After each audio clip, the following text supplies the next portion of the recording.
అందరికీ నమస్కారం. కొత్త జీవితం మొదటి భాగానికి మీరు చూపించిన ఆదరణకు ధన్యవాదాలు. పక్కింటావిడ శారద గారు చెప్పిన నిజం విని రోజా గడ్డకట్టుకుపోయింది. సూర్యకి ఇది మొదటి పెళ్లి కాదని, ముందు వచ్చిన కోడళ్ళు ఈ కొత్తిమీర టార్చర్ భరించలేకి వెళ్లిపోయారని తెలిసింది. అయినా తప్పదు కదా, పెళ్లయింది. ఆ కొత్తిమీర కట్ట పట్టుకుని బిక్కమోహంతో రోజా మళ్లీ ఇంట్లోకొచ్చింది. ఆ తర్వాత ఏం జరిగిందో తెలుసుకోవాలని మీరంతా ఎంతో ఉత్కంఠగా ఎదురు చూస్తున్నారని మాకు తెలుసు. ఇక ఈ రెండో భాగంలోకి వెళ్దాం. ఆ రోజు రాత్రి రోజకు నిద్ర పట్టలేదు. తన భర్త తనను మోసం చేశాడన్న బాధ కన్నా రేపు ఉదయం మళ్లీ ఆ కొత్తిమీర మొహం చూడాలన్న భయం ఆమెను తినేసింది. మరుసటి రోజు ఉదయం వంటగదిలో రోజా సూర్య కోసం లంచ్ బాక్స్ సర్దుతోంది. అమ్మా రోజా, ఆ ఇడ్లీలు పెట్టావు కదా? అవునత్తయ్యా. దానిమీద కొత్తిమీర చట్నీ వెయ్యి. ఆ పక్కన నిన్న చేసిన కొత్తిమీర పొడుంది కదా, అది కూడా వెయ్యి. చట్నీ పొడి రెండూనా? ఆఫీసులో వీడు బాక్స్ తెరిస్తే వీడి కొలీగ్స్ అందరూ కళ్ళు తిరిగి పడిపోరు. పాపం, వాళ్ళేం కర్మ చేసుకున్నారో వీడితో కలిసి పని చేస్తున్నందుకు. రోజా, త్వరగా రా, టైం అవుతోంది. ఆగురా, నీ పెళ్ళాం నీకోసం కొత్తిమీర చట్నీ వేస్తోంది. కొత్తిమీర చట్నీ కాదు, నన్నెత్తిన కొరి పెడుతోంది. సూర్య వెళ్ళిపోయాడు. రోజాకు ఊపిరాడినట్టు అనిపించింది. ఈ రోజు ఎలాగైనా ఈ కొత్తిమీర వాసన నుండి బయటపడాలని నిర్ణయించుకుంది. అత్తయ్యా, నేను గుడికి వెళ్ళొస్తాను. గుడికా? ఇప్పుడా? అవునత్తయ్యా, కొత్తగా పెళ్ళైంది కదా, దేవుడికి దండం పెట్టుకుంటే కాపురం పచ్చగా ఉంటుంది, అచ్చం కొత్తిమీరలా. తప్పకుండా వెళ్ళమ్మా. వెళ్ళి దేవుడికి చెప్పు, మన ఇంట్లో కొత్తిమీర పంట ఎప్పుడూ తగ్గకూడదని. ఛీ, ఈవిడ దేవుణ్ణి కూడా వదలదు. పచ్చగా అంటే ఈవిడకు కొత్తిమీర గుర్తుకొస్తుంది. నేను వెళ్లాల్సింది గుడికి కాదు, ఈవిడ నుండి పారిపోవడానికి. రోజా గుడికని చెప్పి నేరుగా కాలేజ్ దగ్గరున్న పానీపూరి బండి దగ్గరికి వెళ్ళింది. 6 రోజులుగా పచ్చివాసన తప్ప ఆమె నాలుకకు వేరే రుచి తగల్లేదు. రోజా పానీపూరివాడు ప్లేటిస్తుంటే, భయ్యా, ఇంకాస్త తీకావే, ఆనియన్స్ కూడా. ఒక పూరి నోట్లో పెట్టుకుంది. ఆమె కళ్ళు ఆనందంతో మూసుకుపోయాయి. అమ్మా, స్వర్గం, ఇదేరా జీవితం. పుల్లగా, కారంగా, ఉప్పగా మనుషులు తినే రుచులు. ఆ కొత్తిమీర గడ్డి కాదు. ఆమె రెండో పూరి నోట్లో పెట్టుకోబోతుండగా ఆమె వెనక నుండి పిడుగులాంటి గొంతు వినిపించింది. రోజా! రోజాకు నోటిలోని పూరి గొంతులో అడ్డం పడింది. ఆమె భయంతో వెనక్కి తిరిగింది. అంజనా కళ్లల్లో నిప్పులు కురిపిస్తూ నిలబడి ఉంది. అత్తయ్య, మీరు? గుడికి వెళ్తున్నానని అబద్ధం చెప్పి ఈ రోడ్డు మీద ఈ మురికి నీళ్లు తాగుతున్నావా? చీచీ! అయ్యో, దొరికిపోయానే. ఈ రాక్షసి ఇక్కడికెలా వచ్చింది? ఇంటికి పద. నీకు పానీపూరి కావాలా? నేను తినిపిస్తాను నీకు. కొత్తిమీర పూరి తినిపిస్తానుండు. కొత్తిమీర పూరినా? అత్తయ్య, వద్దు. నోరు మూసుకొని పద.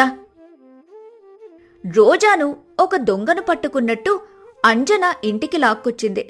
వచ్చిన 10 నిమిషాల్లో వంటగది మొత్తం మళ్లీ ఆ పచ్చివాసనతో నిండిపోయింది. పానీపూరి కావాలా నీకు? ఆమె పుదీనా చింతపండుకు బదులుగా ఆ పానీని కొత్తిమీర రసంతో తయారు చేసింది. పూరీల్లో బంగాళదుంప బఠానీలకు బదులుగా కొత్తిమీర పేస్ట్ కూరింది. అంజన ఒక ప్లేట్ రోజా ముందు పెట్టి, తిను, అన్నీ తిను, ఒక్కటి కూడా మిగలకూడదు. అత్తయ్య, ఇది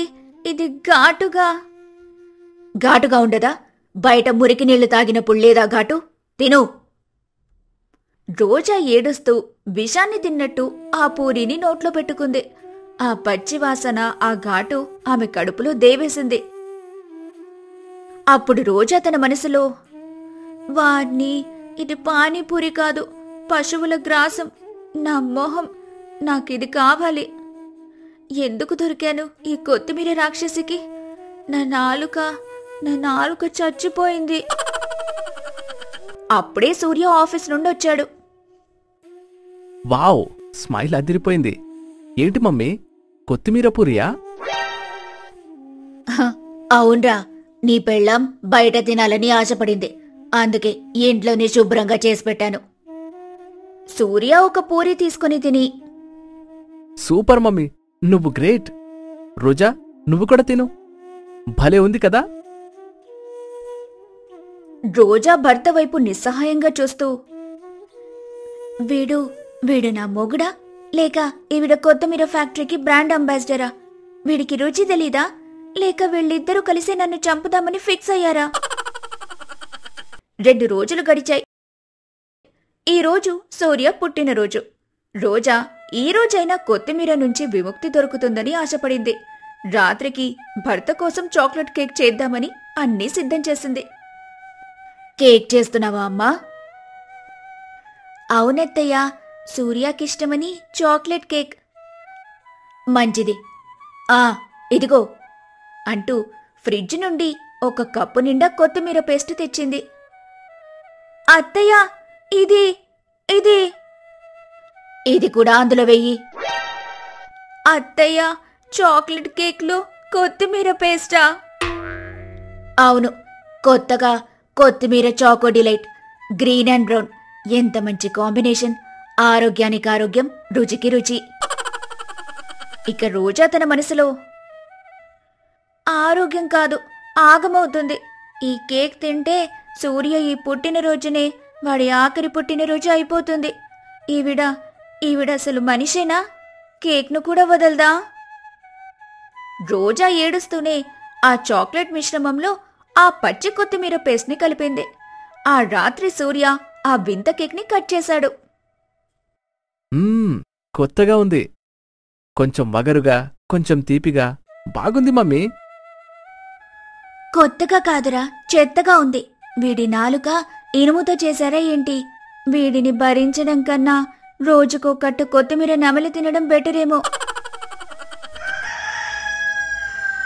ఫ్రిడ్జ్ ఖాళీగా ఉంది. రోజా ఆనందంతో ఊగిపోయింది. అయ్యో రోజా, ఇంట్లో కొత్తిమీర ఒక్క కట్ట కూడా లేదు. అవునత్తయ్యా, నేను మార్కెట్లో చూశాను, ఎక్కడా దొరకలేదు. నిజమా? అయ్యో, కొత్తిమీర లేకపోతే పప్పెలా, చారెలా? అమ్మయ్యా, ఈ రోజుకి నా బ్రతుకు మామూలు మనిషి బ్రతుకులా ఉంటుంది. అంజన ఒక క్షణం ఆలోచించి, పర్లేదులే, ఆగు, నేనిప్పుడే వస్తాను. అంజన గబగబా బయటకు నడిచింది. రోజాకు ఏమీ అర్థం కాలేదు. అత్తయ్యా, ఎక్కడికి? ఆ పక్క వీధిలో సుబ్బారావు గారున్నారు కదా, వాళ్ల కోడలు వసుధ మొన్ననే అమెరికా నుండొచ్చింది. వాళ్ళింట్లో తప్పకుండా ఉంటుంది. నేను వెళ్ళి అడిగి తీసుకొస్తాను. రోజాకు భయం వేసింది. అయ్యో, ఈవిడ వేరే వాళ్ల కోడల దగ్గరికి వెళ్ళి అడుక్కుంటుందా? నా పరువేం కావాలి? ఆ వసుధ ఏమనుకుంటుంది? ఈవిడ కోడలు రోజా ఉంది కదా, అది దండగా, అందుకే అత్తగారే తిరుగుతోందని అనుకుంటుంది. అంజన స్పీడ్గా నడుస్తోంది. రోజా తన పరువు కాపాడుకోవడానికి ఆవిడ వెనకే పరిగెత్తింది. అత్తయ్య, ఆగండి, మీరొద్దు, నేను వెళ్తాన్లే. నేను వెళ్ళి అడిగి తీసుకొస్తాను. సరే తల్లి, నువ్వే వెళ్ళు. నా కోడలు ఎంత మంచిదో, నాకోసం ఎంతగా కష్టపడుతుందో ఆ వసుధకు కూడా తెలియాలి. కష్టమా? ఇది నరకం. నన్నెత్తిన నేనే మట్టి కొట్టుకున్నాను. ఈ కొత్తిమీర రాక్షసి నుండి తప్పించుకోవడం అసాధ్యం. రోజా బిక్క మొహంతో ఆ వసుధ ఇంటి కాలింగ్ బెల్ నొక్కింది. వసుధ చాలా మోడర్న్ గా వెస్టర్న్ స్టైల్ డ్రెస్ వేసుకునుంది. హాయ్ అండి, నేను రోజా, అంజన గారి కోడల్ని. ఓ, మీరేనా? రండి. అది కొంచెం కొత్తిమీర కావాలి, అంతే కదా? అంజనత్తయ్య పంపించారా? మీకెలా తెలుసు? నా కర్మ. లోపలికి రండి. రోజా లోపలికి వెళ్ళింది. ఆ వంటగది చూసి ఆమెకు కళ్ళు తిరిగాయి. ఆ కిచెన్ అంజన కిచెన్కి జిరాక్స్ కాపీలా ఉంది. ఎక్కడ చూసినా కొత్తిమీర కట్టలే. ఇంత కొత్తిమీర తీసుకోండి. నా అత్తగారు సుశీల గారు, అంజన గారి సొంత చెల్లెలు. ఇది విన్న రోజాకు మైండ్ బ్లాంక్ అయింది. ఇక తన మనసులో, ఓ మై గాడ్, ఇది మామూలు జబ్బు కాదు, ఇది కొత్తిమీర వంశం. నేను కొత్తిమీర సామ్రాజ్యంలో కోడలిగా వచ్చాను. వసుదా, పాపం రోజా, నీకూడా మొదలైందా? మొదలవటమేంటి? నా జీవితం ముగిసిపోయేలా ఉంది. భయపడుకు. నేను అమెరికా నుండి వచ్చింది ఈ కొత్తిమీర టార్చర్ భరించడానికి కాదు. నేను ఒక ప్లాన్ వేశాను. ఈ ఇద్దరు అక్క చెల్లెళ్ల కొత్తిమీర పిచ్చిని శాశ్వతంగా వదిలించడానికి. రోజా కళ్లల్లో ఒక్కసారిగా ఆశ మెరిసింది. ప్లానా? ఏం ప్లాన్? చెప్తాను, కానీ నువ్వు నాకు సహాయం చేయాలి. అసలు అమెరికా కోడలు వసుధ వేసిన ప్లాన్ ఏంటి? ఆ ఇద్దరు అక్క చెల్లెళ్ల కొత్తిమీర పిచ్చిని ఈ ఇద్దరు కోడళ్లు కలిసి ఎలా వదిలించారు? సూర్యకి తన తల్లి అసలు రూపం తెలిసిందా? ఇవన్నీ తెలుసుకోవాలంటే మన వీడియోని లైక్ చేసి పార్ట్ 3 కావాలని కామెంట్ చేయండి.